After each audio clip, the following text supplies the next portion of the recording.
Okay.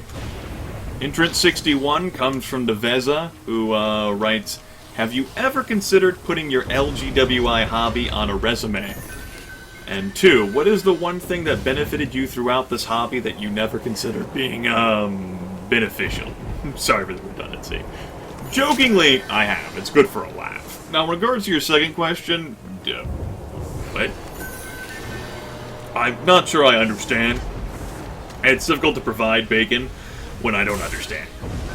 Maybe that answer is YouTube itself? I mean, when I started off, I had zero intentions of using YouTube. And I only switched to it after some reported dissatisfaction of daily motion from both myself and a few viewers. YouTube had its own flaws, but it also had more positives than negatives, so I relocated here. I never thought YouTube would be useful for me, and yet, there it was. Entrant 62 is from Felipe Soza, who writes, what happened with your beard? You look so young now. And 2, what's your plan for world domination? A traditional world war or something more fancy like mind control, drugs, and the water? The beard goes into the trash can. Well, really it goes down the drain because the hairs are so small. Bi-weekly trimming and all that. As for world domination, maybe I'll stop the world because everyone will keep asking beard questions. Best plan ever. See, entrant 63 comes from LeeSuss. LeeSuss. Hello there. Lee, long-time viewer. Uncle GrimGrams. Number 1. To me, your LP presentation style has seemed incredibly stable over time. But do you think you have changed how you get on with it since the start, and if so, how? 2. Does replaying older and or less mainstream games comfort you with their familiarity, or do you get more enjoyment in the act of simply presenting them to your LP audience?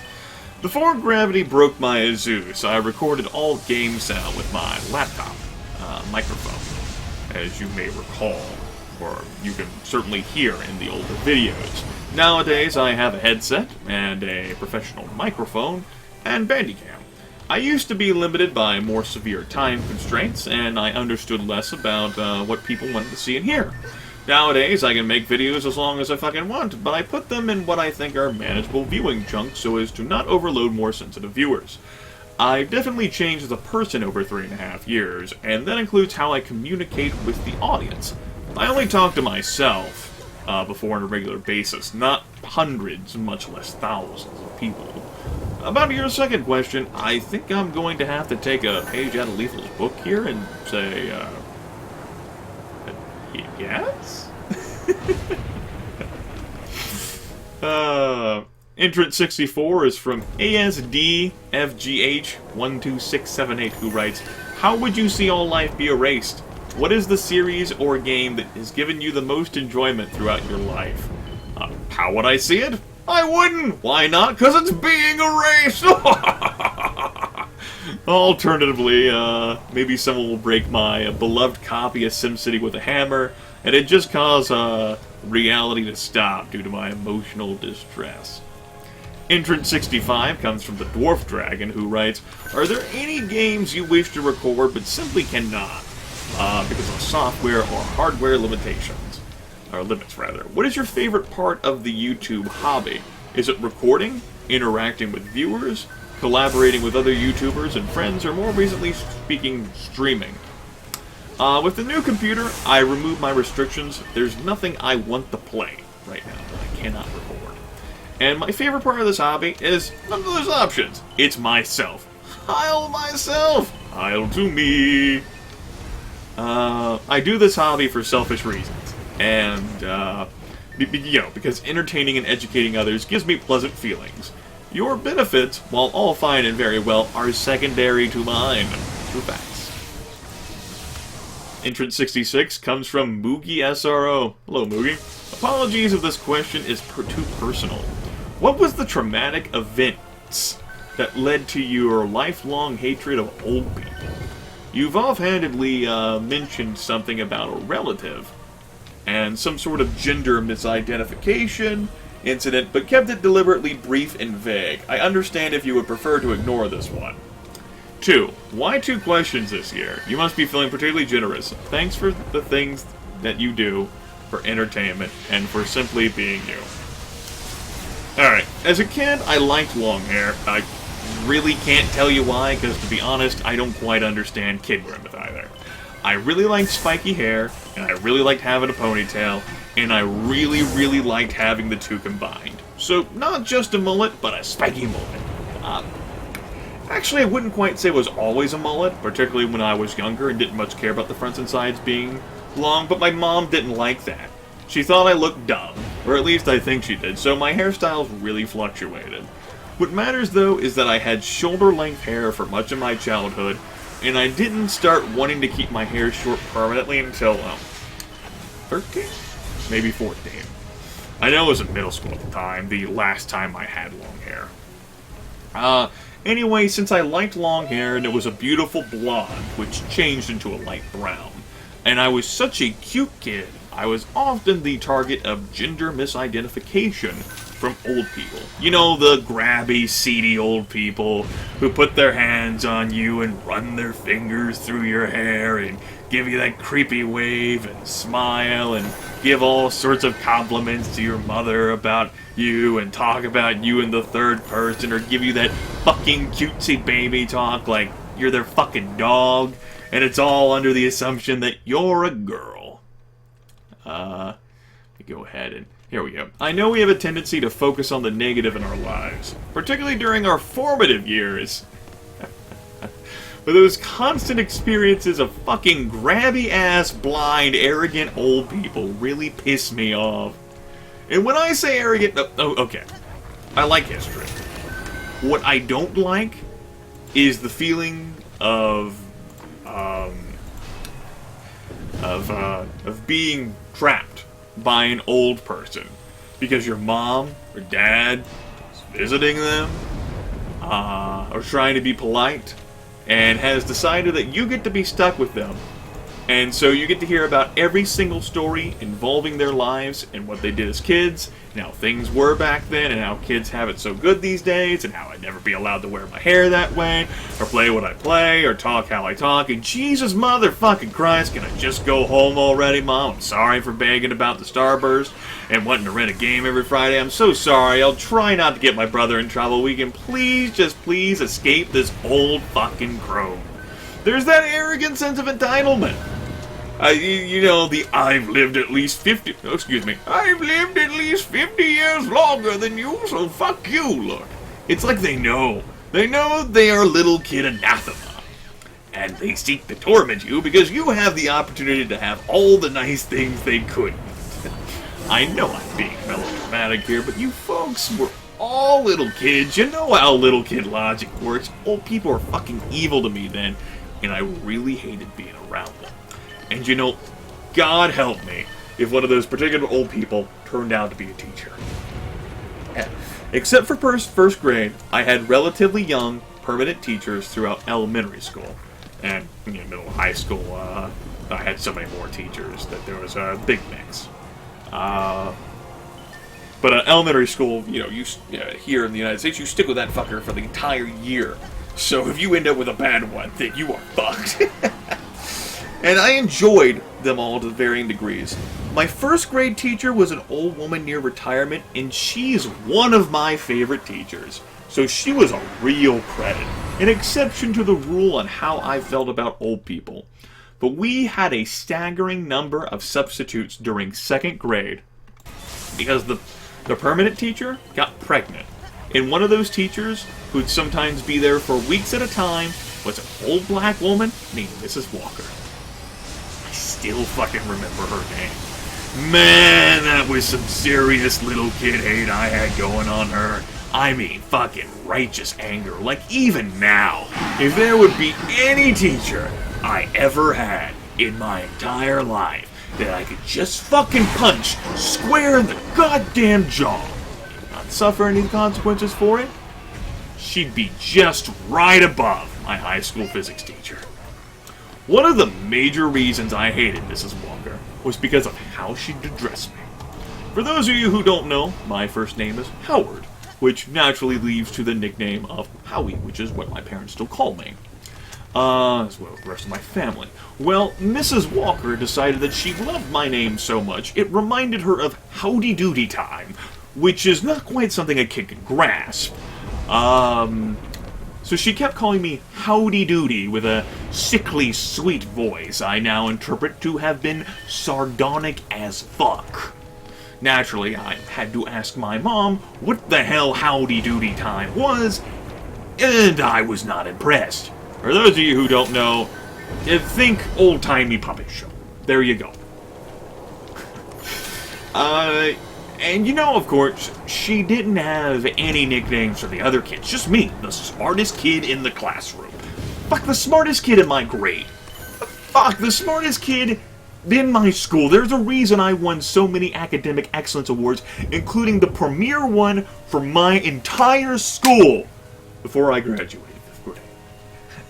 But that was back when I cared, back before I became jaded. That's not the point. I'm not saying I didn't want to be treated different. I was a little kid, I wanted to be recognized for my talents, I sought approval. I just didn't want Mrs. Walker, the fucking old cunt, back. For as much as I joke, and you think I joke, and we all have our laughs together, let me be clear, I'm a few days past 26, and I'm dead fucking serious about decking that woman if I knew I could get away with it. I don't even know if she's still alive. The answer is probably no. She's probably still tormenting. She might still be tormenting kids. But it's a nice fantasy, right? Alright, I might be channeling my melodrama there, but you know there is some truth to be found in all of that. Well, that's enough bacon for Moogie. Next person. Entrant 67, Tracer1337, Tracer Leet, who writes, will the train and the air conditioner get their channel at some point in time? 2. Did you ever think about doing a Civilization 5 series? I know you aren't too fond of it, but I'm curious. Cheers, Grimith, love your commentary. I can't speak for either the train or the air conditioner. They're independent. Only one of them is under my theoretical control. So really, you need to ask them. I know they don't have channels, but I'm not their fucking secretary. As for Civilization 5, well, J2, John Jeremy, and I played some of it earlier this year. He recorded it himself and uploaded only one of our games to his YouTube channel. I've also streamed some of it, but really, it's the most disappointing game I've ever played in my entire adult life. And I have little more than disparaging comments about it. Not a good game for me to record myself playing. Entrant 68 comes from Burklob, who writes, if you can ask any question to anyone you like, and they must answer truthfully, what would that question be, and who would you ask? Follow up. Would your choice change if said person were wrapped in bacon?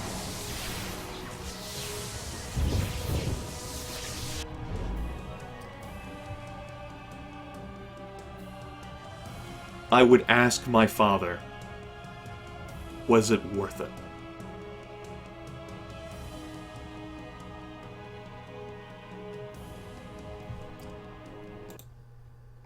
Entrant 69 comes from Mysterious JG, who writes, if we could figure out a way, how interested would you be in recording Diablo with me and Bobo? Number 2, same as above, but since you have fancy new computing hardware, now Diablo 3 into Diablo. Well, JG, you and I actually had a conversation about this while you were drunk sometime in the middle of November. So, if you don't remember, check the conversation log. And, if you do remember, well, good. That means this question's already been taken care of, and no one else even has to know the answer. Number 70, the entrant comes from Coolaf Man, who asks only one question. What is your favorite story from your work as a teacher? This is awkward. We've now reached the point where I'm sitting here and I'm wondering whether I've recorded any video on my entire channel in which I've seriously told you, the viewer, that I am a teacher. Was this a thing? Like, I'm assuming people are making innocuous mistakes here on account of, well, me being a history major, and I've gone into classrooms, and I've done some volunteer work as part of, like, you know, my education courses, and I do some tutoring for students, you know, for kids now in elementary school, because I want to, I volunteer. You know, was this a thing? Like, you know, there's not a whole lot of perceived things you can do with a history degree, so maybe people are just putting that together in their heads. And I talk a lot about history, and SKS, another hobbyist and internet friend of mine, is a history teacher, and maybe people just get their information confused. The alternative is that I, at some point, lied. Only it was such a great lie that I can't even remember saying it. And I have a great memory, so that's really fucking awkward if that happens. And so that means it never happened, right? if I actually did lie about that, only I can't remember. I'm an educator of sorts, you know, and I do tutor young kids sometimes, volunteering, and I've certainly had in-the-classroom experience, courtesy of, you know, going to a research university and, you know, focusing a lot on that kind of stuff, but I'm not a teacher, so you get confused, Bacon, just like Daladon did. Intrint 71 comes from Mam Beru, who writes, "What, if anything, do you like more in Civilization 5 compared to earlier Civs? How long does it take you to render and upload a half-hour video?" That first question's a really great question. Shit. What do I like more in Civilization 5 compared to earlier Civilization games? I'll limit my direct comparisons to 4, and you can extrapolate other shit based off of that. For starters, I like to change the hex grid. It creates a better map for fair and reasonable movement than a square grid, and the developers obviously had it in mind because they wanted to turn the empire building game into a pseudo-tactical war game, which I will discuss here. I also like cities not being defenseless. 3 guys wielding clubs can't raise an entire city by themselves. I also like the foray into cultural social policies, although like so many other things in the game, they weren't properly vetted and stress-tested during development, particularly by gaming experts among forums like Civ Fanatics. People stress-tested the fuck out of Civilization 4. Not so much the expansions, which is why you have horrible concepts like vassal states and random events, but Soren Johnson and his design team were far more open to outside input. Still, you know, I thought the cultural policies were cool enough to have merit, even though I thought they were horrendously immense. You know, I couldn't even get an entire paragraph without expressing immense dislike for the product I purchased 3 years ago, in some form or fashion, like backhanded compliments. Let's move on. The length of time I need to upload a half-hour video depends primarily on what I recorded on that video. Presently, I have a far more powerful computer and quicker upload speed than I used in the past, so I can A. record videos which result in larger file sizes, B. encode those videos faster, and C. upload them to YouTube without needing a half day of upload bandwidth. Let's take a more recent series, for example, and say a half hour of Thief Gold. The file size ends up being around 50 gigabytes. There's an average 30 minutes encoding that, probably putting it around 2 gigabytes, and another 30 uploading it, allowing for fluctuations in both computer and upload speed. But I'm only inconvenienced for like 5 minutes of that 60 total, as my computer is so fast that both of those activities are easily background. You know, my internet speed's so fast too. That's the case now anyway. Using another example, the first video of this 2013 Answering Bacon Fest was 2.3 gigabytes. So that's not going to take very long at all. It'll take much longer to process that from YouTube. With YouTube, sometimes it'll process videos quicker than other times. Be like 4 days. No, not 4 days. I definitely had it take more than 1 day, though, to finish processing a video. And at that point, you know, you start to worry, like, should I just re-upload the video? I've done that before, too. Sometimes I've been patient and waited. Shit like that. But earlier this year, I wouldn't have been recording 50 gigabyte videos. not lightly, let alone trying to upload 2 gigabytes in a single file. Only in the rarest of circumstances, and that have taken from 10 to 14 hours just to upload, and I would have noticed if I were trying to use the internet the entire time.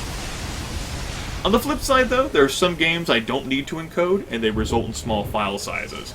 I'm using OBS here primarily so that I can pop up new scenes pretty easily, and you know, have some pretty nice transition. And OBS is pretty nice for me managing game volume and microphone volume, because I've already done that with OBS, and I only recorded that one update video while playing Dungeon Defenders with Bandicam. And while that resulted in better quality, I have my bitrate turned down pretty low with OBS. That also resulted in me having to up to like encode like a 50 gigabyte video, whereas with this, you know, my bitrate's like only like the 6,000-ish range. Whenever I stream, it's in the 2,500-ish range. It used to be 3,000, but there was just, I wanted to try to be more viewer-friendly. Because Twitch has some problems at times. But I lost my fucking train of thought. But yeah, I won't need to do any encoding on this at all. And, you know, they result in manageable file sizes, and I can just kick those right on the internet, and boom, it might take me longer to type up the description and assign the vid a playlist than it does to upload the video. That's happened before, too. Okay. Entrant 72 comes from Rora Borealis Troller, who writes, "What is your favorite way to grill a chucklefuck? What super secret weapon of mass destruction do you keep hidden in that magical chin of yours?" Apparently my chin is magical. Congratulations! You're the first person to get the lol what bacon. I mean, there's confused bacon, and then there's what you have here. Like, should I ever record myself playing Xenonauts, you'd probably think I'm having those moments the entire time. Entrant 73 comes from Jello Potate, who writes, "If you were stranded on a desert island, and you were only allowed to take one game and you chose Dungeon Defenders, how long would it take for you to go insane? 2. Are there any games you will dread to play if they're ever requested for rewarding the orders?"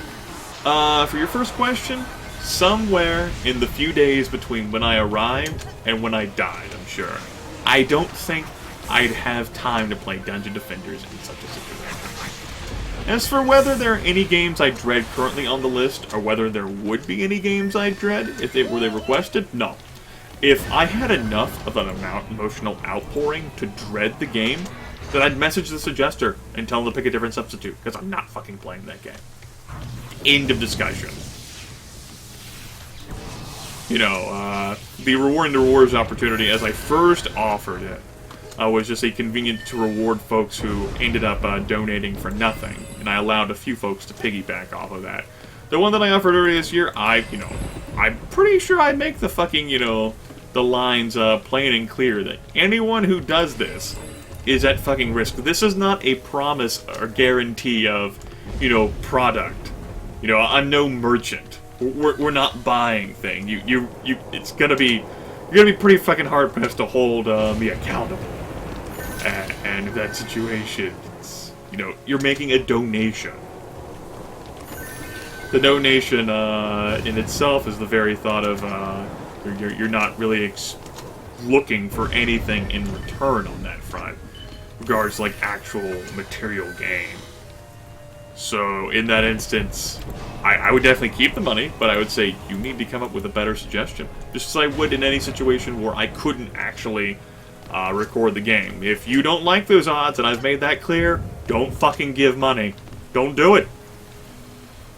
So yeah, I ended up in that situation. You're picking another fucking game. Entrant 74 comes from Rilder269. Hey there, Rilder. Who writes, "What is the most unexpectedly enjoyable game you've ever played? And 2, is there anything in the world you do not know much about and wish/want to know more?" The most unexpectedly enjoyable game? Let's dip back in my memory here. Pinpointing not just a particular instance, but the biggest example of it in thousands of games over the course of 2 decades is not that goddamn easy. I think I have to give an incomplete answer here, because the best example I'm drawing from my mind, and I've had this question, you know, in the back of my mind for a few weeks. Like, seriously. It's the Spirit Engine 2. Which I broadcasted live last year. Like, I know there has to be a better instance, but I can't name a game. So that has to be the answer. I had a lot of trepidation going into it, and TSE2 turned out to be a delight to play. It's free, so you can try it yourself. It was frustrating and challenging, but I really had great fun. And, yeah, sure, there are many things I'd like to know more about, like the right answer to these questions, which require me not to forget things. Hell, as a history major, you come to accept that there's so much about the world you don't know. How many things were we taught that are wrong? Entrance 75 comes from good old Top F. Top F. I've definitely heard the suggested pronunciation for that too, and whoop, right out the mind. Did you ever write your own campaigns / stories / adventures for D&D or any other systems? And 2, what do you prefer more, being the GM or a player? And in response to the first question, sure. Although I have created fewer unique campaigns than adventures or stories, I earnestly recommend that folks not try to create their own campaign setting and design every little nuance of it, particularly the backstory, until they have years of experience under their belts. Let other people do the work for you, and run off the already established material. You know, you usually don't have to get into a situation where you really have to create stuff, unless you're dealing with a group, like a veteran group that knows you well, or knows that particular system, or campaign setting, or the source material that you would use very well. I like being the game master more because it's a good fit for my personality, but part of my attitude towards being the game master was fostered by my group of friends realizing that I was the best person among them to be the game master. Or the dungeon master, the dragon master. As a result, I relish my opportunities to be a player in a campaign. You can ask Manikai, who DM'd the Dungeons & Dragons version 3.5 campaign I was invited to in September 2012. You can ask Jonas, Yonasty, Rahal, who DM'd the D&D 4E Summer of Fun campaign I uploaded earlier this year. You can ask Sean, the GM of the Shadowrun 4th Edition City of Angels campaign. I'm still uploading to the channel. You can even ask the many YouTube hobbyists I've interacted with in these games. There's Griff, of course, Griffin God. Can't forget iPope. Matt, Y Caliber, saw me in action during a tiny 2-hour game as part of Extra Life 2013, and I think the veteran experience shined through even then. I commit myself to making an impact upon the game world. Entrant 76 comes from Nicklore1, who writes, looking at the world, we rarely see it in an unbiased, objective fashion. Some would say never. What would you say is the largest bias you have that prevents you from seeing it?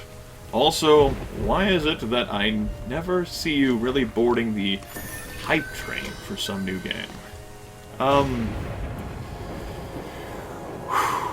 I have a combination of arrogance and intelligence, both in equal measures. Let me explain. I am a mentally gifted individual, easily the most clever of my peers as a child, with a talent level so high that I eventually stopped trying and honing my skills because I didn't see the value. My parents were both intelligent people, my father more so than my mother, and while I initially lived in a poor socioeconomic background, I had the luxury of being their second child and then fostering a great environment in which to learn and grow. The slow realization that I was smarter than those around me eventually fostered the arrogance that I was better than them. Despite my maturity, growing out of kid emotions and through the teenage years and actually meeting people who are fucking geniuses and having my lack of skill and refusal to develop skills bite me in the ass on multiple occasions, these childhood attitudes have remained with me, and they have formed deep divisions. I found it difficult to socialize with my peers. My intellect created this barrier, which, you know, as a kid, not everyone likes feeling dumb, and there's some competition, and some kids don't like to feel like they're losing, so they make themselves feel better by insulting or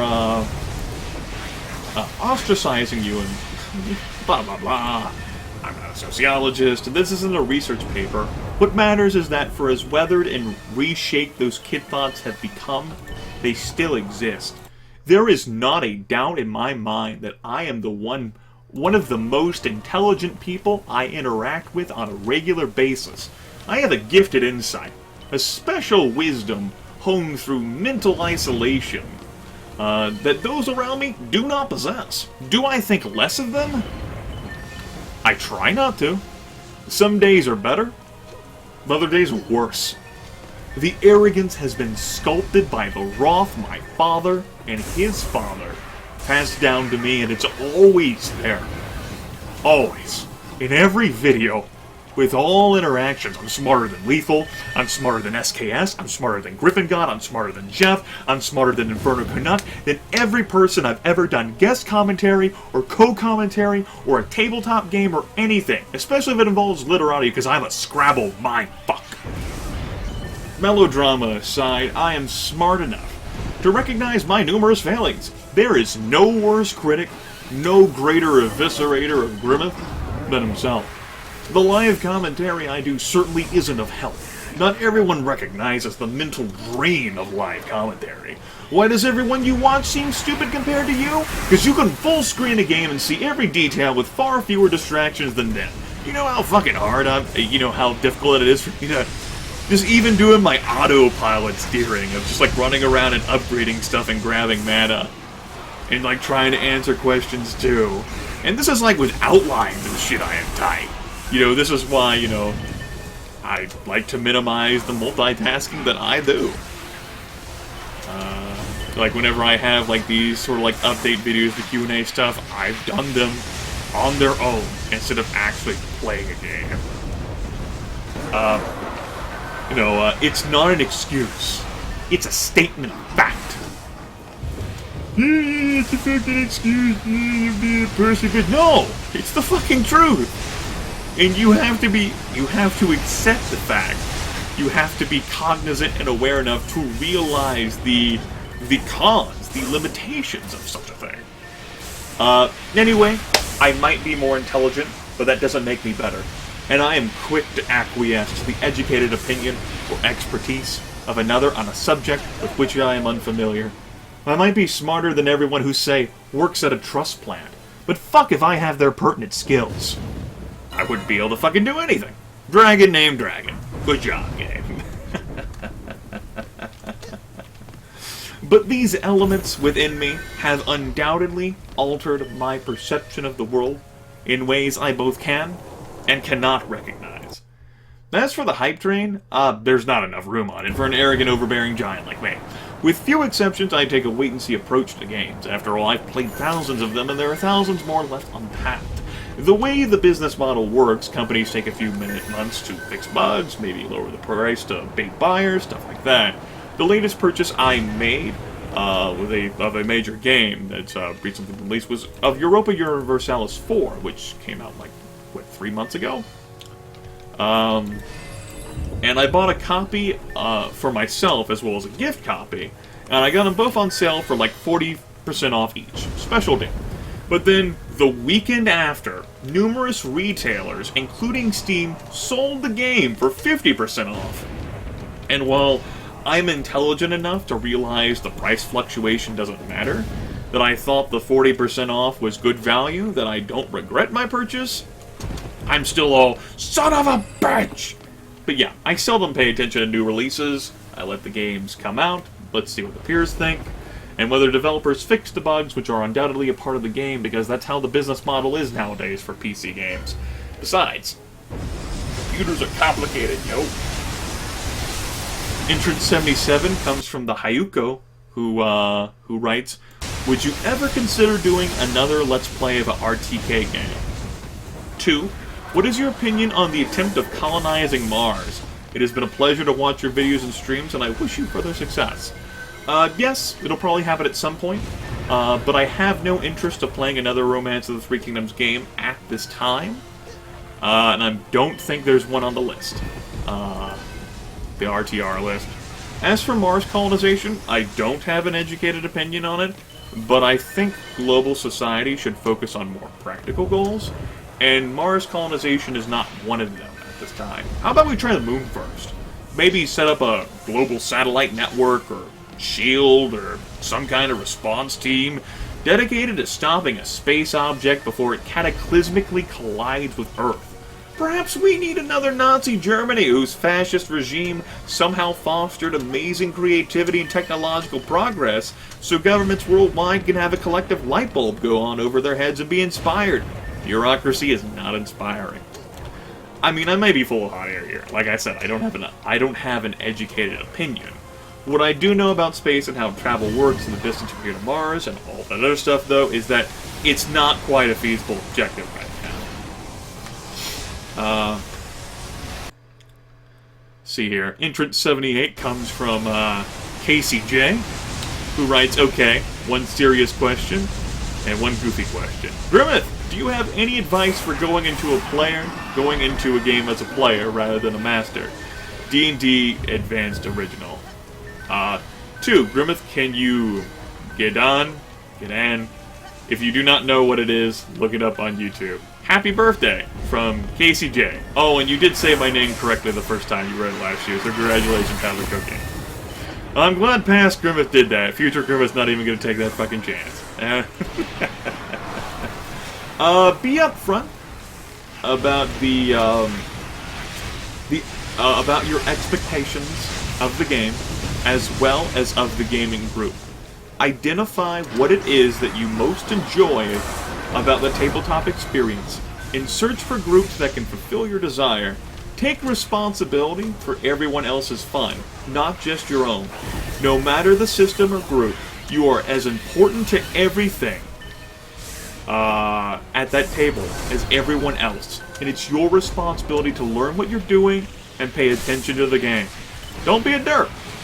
Unless everyone else is a derp and you want to be a derp, and the whole game's about being a derp, then you can derp. Derp forever. And I'm too busy frying bacon to do research. I don't even know what the fuck that is. I ain't looking it up. You can get fucked. Next. 79 comes from Fuzzy Zergling, who asks, Grimith, what is your favorite song? Today, my favorite song is Nymphetamine Fix by Cradle of Filth. Yesterday, it was When You Were Young by The Killers. The day prior, the acoustic version of Cute Without the E, cut from the team by Taking Back Sunday. Before that, you stretch all the way back to, say, a 22nd, when I went on my 9-mile walk out of the suburbs into the city. It was Metallica's Wherever I May Roam. Welcome to Grimith is Mercurial, everyone. Enjoy your stay. See, 80 is from Passacoy. Hey there, Passa. Who writes, my sister helped me think of this question. If you could control any one type of animal/insect and have an army of giant ones, what would they be? Would you share bacon with your minions or hoard the bacon for yourself? This was another question that I wrote as do it yourself. Alright, you know, the past Griffith just gave me the middle finger there. Alright, I can do this. Okay, Pascoy. If I could control any one type of animal/insect and have an army of them. Let's see here. I can't help but think about my experiences with reading the Animorphs, which I didn't actually pick up until my adult life, earlier this year, as a matter of fact. And I think of how cold and scary ants were portrayed. I'm actually not sure of an answer here. I guess I was hoping that future Grimith would be able to think of a clever reply here. The only thing I thought of that I really liked, and I guess we can go to this one, is an army of penguins. An army of giant penguins. I don't know what I'd do with them. I don't know what I wouldn't do with them either. Maybe have them, you know, hopefully because they're so giant, they can survive all climates that I take them into. They're not practical animals at all, so it's not like I'd be able to take over the world. But I think I would be able to retire with immense wealth and great prestige over controlling an army of them. It would be an amazing wonder. Everyone would be inspired. I would sell off the army as like some sort of capitalist venture and never worry about it again. And feel zero guilt about it, for I was entitled to control that army. Share bacon with them? Yeah, sure. Why not? After all, I'd make 5 tons of money. I'd have tons of bacon. Okay. You know, I can actually go on with some more questions, because that was actually, it took us from 61 to 80. Let's keep going. 81. From Archon Oridan. That's another long-time viewer. What is your plan for surviving the zombie apocalypse should Revocane ever decide to let the zombies out of his basement? 2. Would you ever consider reviewing anything other than games, such as movies, books, plays, or such? I will closely follow the tenets of the Zombie Survival Guide by Max Brooks. Bought it my freshman year of college. I am prepared. As for reviews, what? This isn't school. Fuck your reviews. I played a few choose-your-own-adventure games with my YouTube viewership way earlier this year. Or was it last? That was actually last year. Yeah, it was way earlier last year. 2012 was the year in which I did those two. I also did some lone wolf stuff for a time, but I got frustrated that too many people decided that they wanted to spumble the fucking thing for me, so I quit. So yeah, fuck your reviews. Entrant 82 comes from Mafia Fro, who writes, Grimith, if you had 3 superpowers, what would they be? Why would you have them? And would you use them for good or evil? Invincibility, flight, and the power to reverse time by flying around the Earth really fast in the opposite direction. Why? The opposite direction of its rotation. Why? I think those capabilities would finally get me out of the cardboard box I made for myself back when I became a history major. Whether that's good or evil, it's up to interpretation. Entrant 83 comes from Cian, Cian, 1312, who writes, when did you start with tabletop games? And 2, is it possible that you will GM another tabletop campaign on your YouTube channel? And if yes, what setting would you like to use? 1995 is when I started with tabletop gaming, when I was 8 years old. And yes, it's certainly possible that I'll record myself as the game master of another tabletop game. I haven't decided what that is, though. I've kicked around some ideas over you know, past few months. Ideas that I've had stretching back, you know, a year. And I'm hard pressed to spare time for one right now. I suppose actually not right now. I've had some time clear up, primarily by finishing with this shit. I'll actually be able to start playing, you know, fucking Thief Gold and System Shock 2 again. Yeah. I'm not sure what it is I play. I do have a few super secret ideas, though. I'll keep those close to the vest. I wouldn't want to get your hopes up. That'd be rude.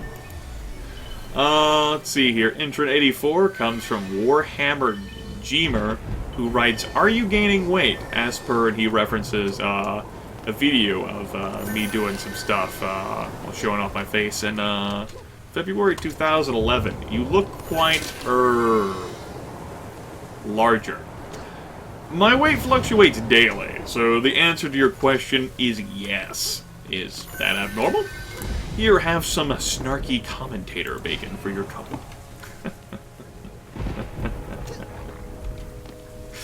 I mean, Do your eyes deceive you? Sure, the camera can inflate weight, but obviously if I record something with the camera, then record another thing with the camera, then we're using roughly the same variables there, right? Entrant number 85 comes from QWERTYB18, who writes, political or religious? Sure, why not make things interesting? 1. Do you believe that religion as a whole has a positive influence over developing countries, and does it have any real value in this day and age? 2. Would you blame particular religious groups for negatively influencing a system of government, or would you blame the system itself, and said religion was not to blame?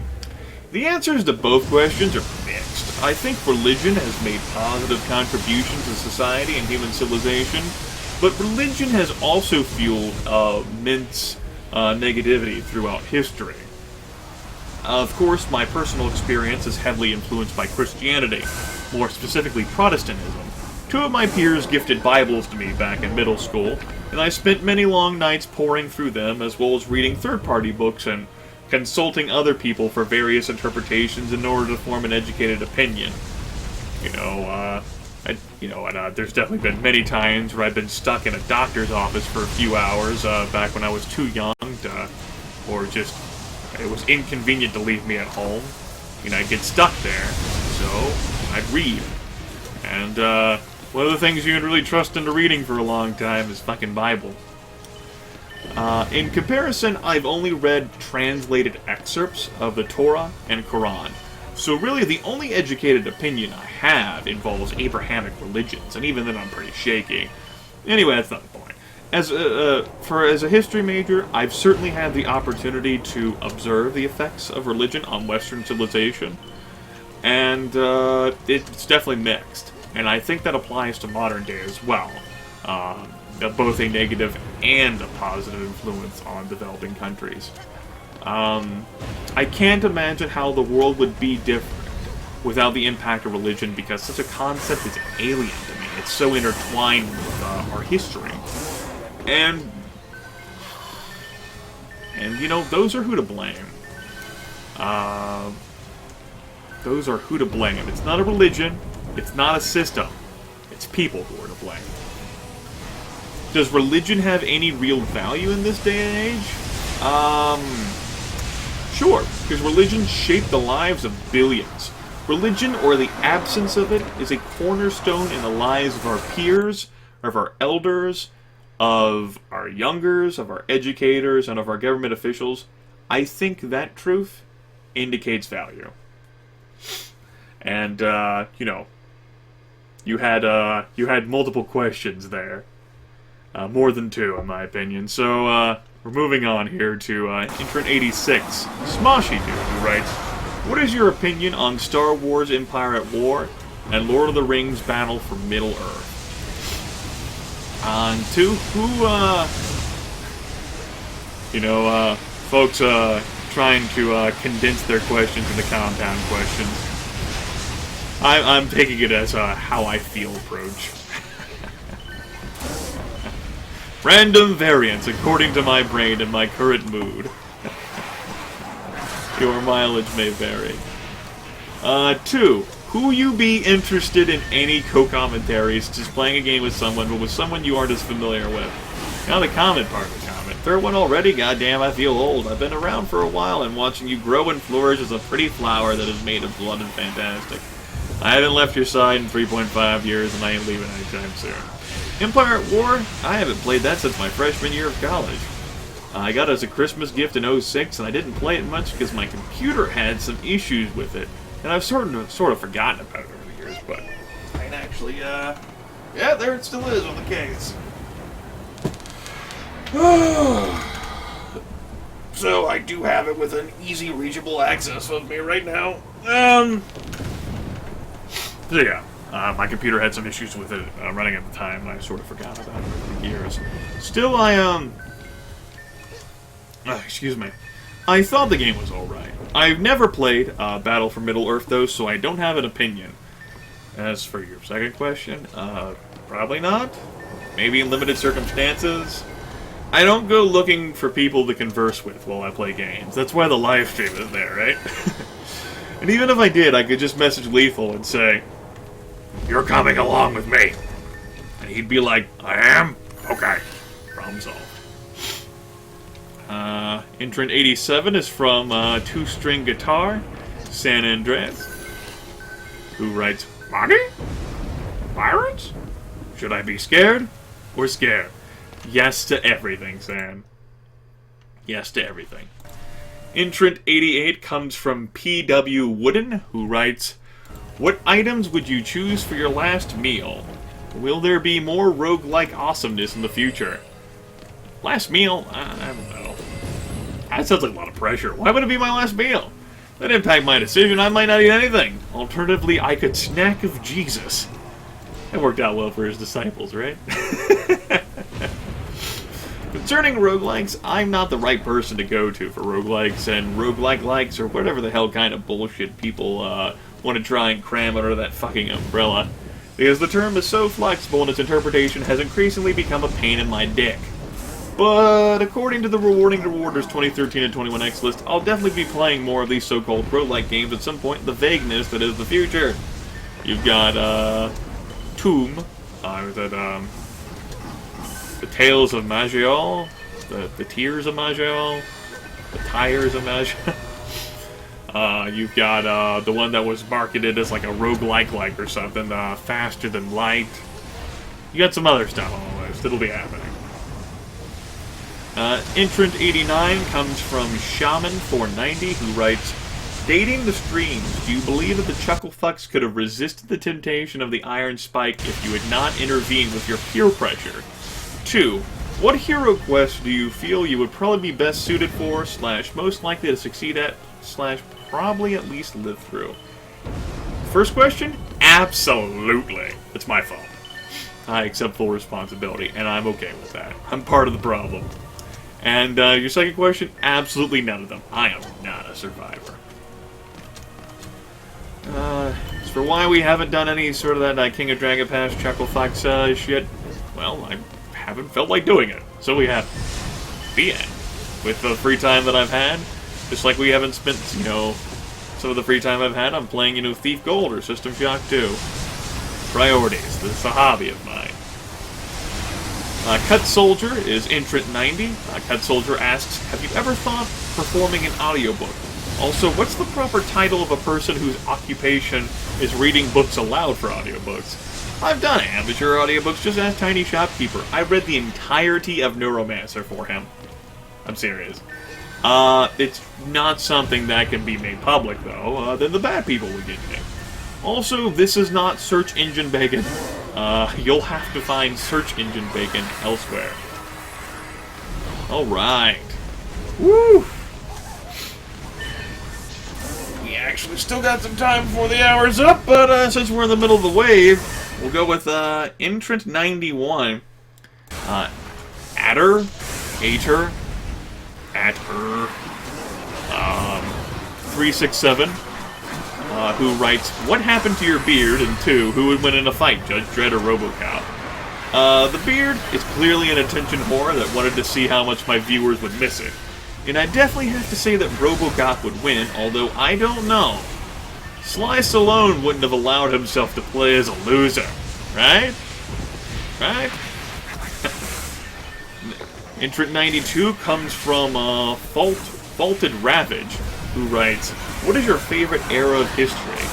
2, what is your favorite fantasy or sci-fi saga? When I say saga, I mean books like Lord of the Rings or A Song of Fire and Ice. My favorite era? The modern era! Why? Because I'm here. How can I appreciate anything else? As for my favorite fantasy / sci-fi series, that'd definitely be Dune. I've read a lot of Dune books, including many by Brian Herbert and Kevin J. Anderson. Your mileage may vary. Entrant 93 comes from DarkScyphe33398, who writes, "Grimith, my questions. Have you heard of, or are you fond of the webcomic XKCD?" You can see that stuck orc right there. And 2, fuck the political spectrum. Where are you on the political compass?